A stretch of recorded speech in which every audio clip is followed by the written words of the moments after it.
message dans ton esprit.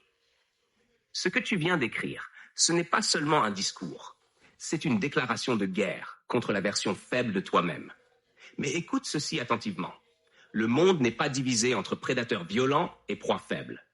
Il est divisé entre ceux qui prennent la responsabilité et ceux qui la fuient. Être prédateur, ce n'est pas écraser, c'est créer, c'est bâtir, c'est décider. Et la décision la plus puissante que tu peux prendre aujourd'hui n'est pas spectaculaire. C'est simple, je ne me trahirai plus. Parce que le vrai problème n'a jamais été le manque d'opportunités. Le vrai problème, c'est chaque fois où tu as su quoi faire et tu ne l'as pas fait. Chaque fois où tu as dit « demain ». Chaque fois où tu as dit « je ne suis pas prêt ». Chaque fois où tu as laissé la fatigue diriger ta vie. La conquête commence quand tu arrêtes de négocier avec tes excuses. Tu parles de discipline. La discipline, ce n'est pas l'énergie, c'est l'engagement quand l'énergie disparaît. Tu parles de courage. Le courage, ce n'est pas l'absence de peur, c'est l'action malgré la peur. Tu parles de foi. La foi, ce n'est pas toujours ressentir, c'est continuer même dans le silence. Tu veux savoir pourquoi peu de gens conquièrent? Parce qu'ils veulent l'émotion de la victoire, sans la monotonie de la répétition. Mais la répétition est sacrée. Chaque jour, la même décision.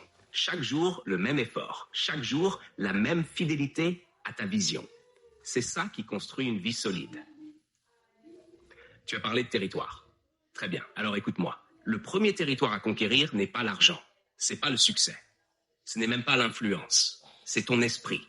Si ton esprit est indiscipliné, tout le reste s'effondre. Si ton esprit est structuré, tout le reste peut se construire. Tu travailles la nuit, tu as des responsabilités, tu as des projets. Cela signifie que ton avantage ne sera pas la facilité, ce sera la structure. Si tu organises tes matinées, si tu bloques du temps sacré pour ton projet, si tu élimines la dispersion, tu deviens dangereux. Pas pour les autres, pour la médiocrité. Écoute bien ceci. La vie ne récompense pas l'intention, elle récompense l'exécution. Beaucoup veulent, peu font, encore moins persévèrent. Toi, tu dois appartenir à la troisième catégorie. Un jour, tes enfants te regarderont, pas pour savoir ce que tu as dit, mais pour voir ce que tu as incarné. Un jour, tu prêcheras avec plus d'autorité, pas parce que tu as crié plus fort, mais parce que tu auras vaincu plus profondément. Ta conquête personnelle deviendra ta crédibilité. Alors maintenant, respire profondément. Regarde ta vie en face. Pas avec émotion, avec lucidité. Qu'est-ce qui te retient vraiment? La peur, la fatigue, la dispersion, le doute spirituel?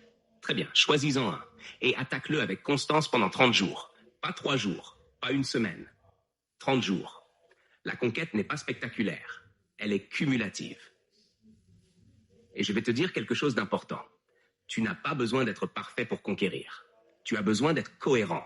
La cohérence bat le talent. La cohérence bat l'inspiration. La cohérence bat la motivation. Parce que la motivation fluctue. La décision reste. Tu n'es pas né pour hésiter. L'hésitation appartient à ceux qui vivent selon leurs émotions. Tu es né pour conquérir. La conquête appartient à ceux qui vivent selon leurs principes. Alors aujourd'hui, pas de grands discours supplémentaires. Pas de fantasmes. Pas d'émotions excessives. Juste une décision calme. Je deviens discipliné. Je structure ma vie. Je fais ce que j'ai dit que je ferais. Et demain, tu répètes. Et après-demain, tu répètes. Et dans 1 an, tu ne reconnaîtras plus l'ancienne version de toi. La première victoire commence aujourd'hui. Pas dans les mots, dans l'action. Maintenant, dis-moi, quelle action précise vas-tu faire dès demain matin ?